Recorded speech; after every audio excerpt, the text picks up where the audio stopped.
Good day, everyone. Welcome to our reading and writing subject. So, for today, we will be having our third lesson, which is brainstorming and graphic organizers.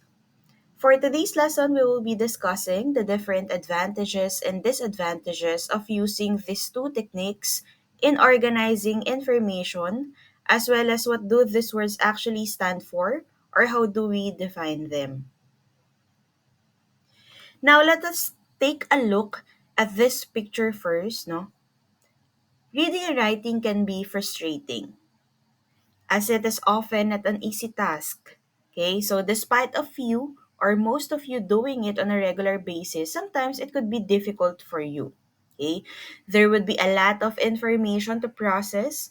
However, there are different techniques or approaches or even methods that as a reader and as a writer, one may use to organize the information that we have gathered. Okay, and in a way, we can use these techniques as well to accomplish what is our desire or goal in doing or engaging reading and writing. Similarly, we can also use these different techniques to improve our writing and our reading craft. So there are actually three different techniques that we can use. The first one is brainstorming, which we will be discussing on the first part. Similarly, we also have graphic organizers as well as the process of outlining. So for today, we will focus on the first two techniques, which are brainstorming and the use of graphic organizers. Let's go to brainstorming first. What is brainstorming? It is defined as the process of writing down specific topics from different sources. So basically, what you hear, what the information that you have gathered, more often than not, you write it down on a piece of paper or on a blackboard or just simply just take note of those information. Okay, now we have this man. His name is Alex Fackney Osborne. And in 1953, he was the first one to coin the term brainstorming. He used this term on his book, which is entitled Applied Imagination. So, according to Osborne, brainstorming could be defined as a group or individual creative technique by which efforts are made to find a conclusion for a specific problem by gathering a list of ideas spontaneously, which these ideas are actually contributed by the members of that particular group. Okay? So basically, the information is coming from a lot of sources, and one or maybe two persons could jot down all of these ideas and combine them all together or consolidate all of these ideas together. According to him as well, there are different types of brainstorming or there are different techniques as well to doing brainstorming. The first one is idea listing. Second is idea mapping. Third is cubing. The fourth one is free writing. And the last is researching. So all of this could be classified under brainstorming. Let's go to the first one. Idea listing, when we say idea listing, it simply involves listing down ideas about a particular topic.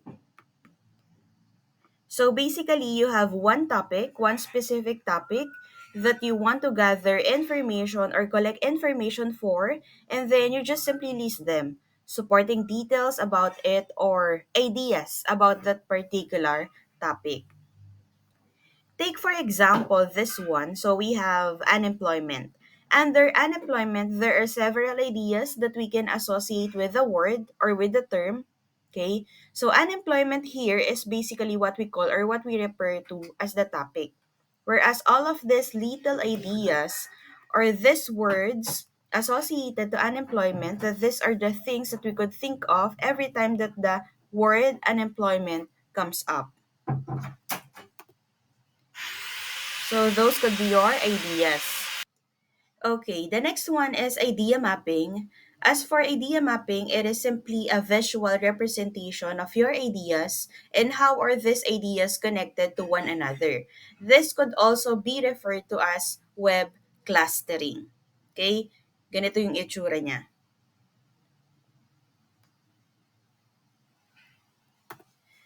So let's move on to the next one, which is cubing. In cubing, an idea is examined from six different viewpoints. Okay? Imagine niyo ano bang itsura ng isang cube, ano bang itsura ng isang box. Okay? So, similar to the shape of a box or the shape of a cube, it has six different sides. So, in cubing, there is one particular idea that you want to look into, and you actually ask yourself different questions to produce information about that particular idea. Okay? So, what are those six distinct viewpoints? The first one is describe. When we say describe, you just ask yourself, what is it? What is it? What is this particular idea about? The second one is compare. Obviously, when you compare, you give similarities and differences. Is it like something else or is it unlike another idea? Is it similar to one idea or is it different from another thing? So you just come up with similarities and differences of that particular idea to other existing ideas. The third one is associate. So when you say associate, you ask yourself the question, what does this particular idea or topic remind you of? Okay? Does that remind you of of a specific idea or a specific concept? Okay, so we try to answer that one. The fourth one is analyze. What are the parts of this topic? How can you discuss this topic? How can you divide the sub ideas or subtopics under this one big topic? Okay, so try to identify its parts for this fourth viewpoint. The fifth one is apply. So in application, you think of ways how that particular topic can be helpful for others. How can it be helpful to you? Why are you even looking at that particular idea in the first place? Okay, so think of the ways that particular topic can be utilized. Okay? And the sixth one is you try to argue. Is there any way wherein you can support that particular topic? Okay, and then when we say supporting, you try to give evidence that this topic is irrelevant or this topic is relevant. Okay, should this be discussed? No, why are we even discussing it in the first place? So you try to support that claim. Okay, and if you are in a position to win, if you are trying to oppose the particular topic, then you should also state that one as well. So this is an example found on the internet by a Google image, no? Just simply searching Google image of cubing can lead you actually to this one. The next one is free writing. And when we say free writing, it is simply writing what comes into your mind. Okay? Walang rules na kailangan mo sundin. You just have to continuously write without any inhibitions, without thinking. No? Kung ginagawa mo ba to ng mali, kung ginagawa mo ba to ng tama, so on and so forth. As for free writing, or as free writers, we don't mind any errors in spelling and grammar. We're not very particular with that because the main goal of free writing is just to put into writing whatever you have in your mind. Okay, kung ano lang maisip mo, yun yung isulat mo. Walang rules sa grammar, walang rules sa sentence construction. Kahit isang word lang yan and then kasunod na agad ay tuldok, okay lang because that is free writing. No? That's the very idea of brainstorming. Whatever comes into your mind, you put it down, you list it down, okay? So in free writing, no rules are followed. Again, you just simply put into words, put into writing whatever you have in your mind. Just like this particular text, okay, it is entitled A Memorable Moment, but if you can read it, there's really no structure to it. There's no definite structure to it, no? It's arranged in a way that's how or the memorable moment is discussed by the author in a way that as it happens, okay? So as how the writer or the author of the text experience it. Okay? So ano ba yung mga bagay na na-notice niya during that particular memorable moment? And it doesn't necessarily contain lengthy sentences or full sentences even. Okay? It only contains some of it. Okay? Yung iba nga dyan actually are just simple words. Some of them are simple phrases. Some of them are complete sentences. So there's no rule that was followed when the author of the text wrote this one. Okay, that's the very idea of free writing. Okay, the last one for brainstorming is what we often do as teachers, as students, okay, as part of the academe or the educational institution or in the field of education, no, we often do this one. And it is called obviously researching. So when we say researching, it is in the terms of brainstorming. Researching is simply defined as going to the library or even checking out websites. And then after doing that, it is not a simple act of just looking into it and just reading them down or just simply reading them or checking them out. Okay? It is also trying to make a list or make a map of ideas that you have gathered from that particular website or from that particular reference. Okay? So when we say researching, you also list down the ideas that you have gathered. Okay? That's what makes it a type of brainstorming. So I hope I made that clear to everyone. Because now we will proceed with the advantages of brainstorming. Okay? Ano ba yung iba't ibang benefits na makukuha natin sa brainstorming? Why do even people engage in brainstorming in the first place? So the first one is it encourages creative thinking. Like what I have mentioned earlier, when it comes to brainstorming, what comes into your mind, you just have to list them down. Even if you think that it's not related, but since it is in your mind, nag-pop up siya sa isip mo, you made that association that it could be connected or you thought of that particular idea as you were looking at the topic. Okay? So there are no bounds. That's why it instills in us a sense of creative thinking. Okay, next is that we engage in brainstorming. All the ideas are connected or all the ideas are accepted rather. There are no right or wrong answers because you cannot actually determine if you cannot determine it right away. No, if it is connected or not. Again, because an association has been made in your mind, no? Narinig mo yung topic, nabasa mo yung topic, biglang nag-pop up itong mga small ideas, little ideas. So, merong naganap na association na tinatawag natin. Okay? So, all ideas are basically accepted. Walang tama, walang mali. The third one is it makes everyone part of the team. So, when you do brainstorming as a group, everyone takes a part in it. Everyone could engage in it. So, you could interact with one another. Okay? You can ask for the opinion, what the thoughts, the ideas that they have. Okay? So, that makes them feel part of whatever they or whatever you are doing. The next one is, it is exciting and easy. So, saan papasok? Dito muna tayo sa easy part. How can brainstorming be easy? Okay?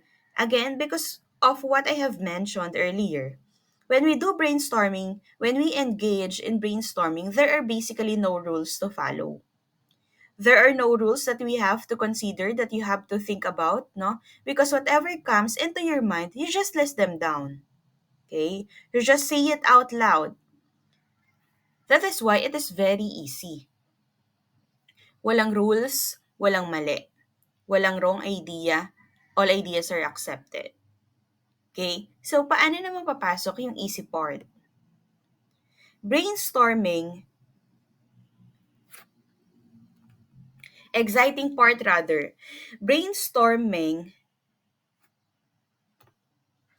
it is exciting because you might even come up with certain ideas that are related to the topic that you are brainstorming about.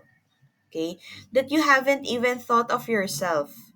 Okay, so as a group, maybe you could come up with a greater definition or interpretation of that particular topic. So that is what could make it very, very exciting. As well as, you don't have to do it alone. Because as we all know in brainstorming, yes, you can do it individually. Okay, how? By checking a different websites or different sources alone, but we can also do it by group. So it is exciting kasi posibleng hindi lang ikaw yung mag-iisip. You can learn from other ideas as well, no? You can have this minimal effort. However, if there are contribution for the rest of the group members, it would be easy and it would be exciting as well. And as we all know, if there are advantages, there are also disadvantages to brainstorming. The first one is that brainstorming only works best when everyone in the room has something to say. If it is just you, then it might be difficult if the information is only coming from one person. Okay?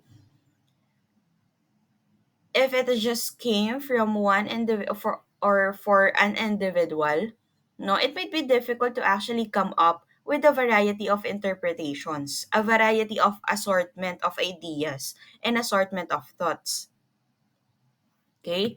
So in brainstorming as well, without strict control or a leader present, or at least someone taking charge, the group may take a long time to get to the solution. Okay? So someone from the group, especially if you are working in a group, someone from the group might need to step up and be a facilitator of the brainstorming process. Mahirap kung walang isang magdedesisyon din. Okay? Mahirap kung lahat nagdedesisyon. Kaya kailangan ng facilitator or kailangan ng leader. Next one, group with a large members or a large number of members rather will not be effective. Okay? So when we say large number of members, probably like around more than 50 or more than 70 students or people in that particular group, no? Brainstorming could be a little bit difficult for them. Why? Because not a lot of them or not a lot of the participant may participate. Some of them may be or may have some struggles with sharing the information because there are way too many people speaking all at the same time. Okay? So it could be challenging. Kapag ganun karami or masyadong marami yung miyembro ng isang grupo. Okay? Imagine kapag 70 members, paano mo naman niya maiisa-isa para alamin yung thought and idea? Most especially if you have very limited time. Okay? So that would fall into disadvantage of brainstorming. Next or the last one, people with high emotions are not allowed to participate in brainstorming. Why is that? Because sometimes their emotions tend to take over, and when their emotions tend to take over, the brainstorming process tend to be selfish or tend to become a problem as well. Okay? So all of the information comes from that one person or those people with high emotions, and sometimes when the rest of the group disagrees with what they have to say, then that could be very problematic. Okay? So it might break the harmony within the group. Okay? So I guess we can have members that are very chill, no? They have this peace of mind. Kasi kapag mataas ang emosyon, gusto lagi siya nasusunod, baka maging problema lang yung brainstorming process na nangyayari. Okay? So that will be all for our first two techniques. The brainstorming and graphic organizers will proceed with the outlining for the next one. Thank you everyone and goodbye.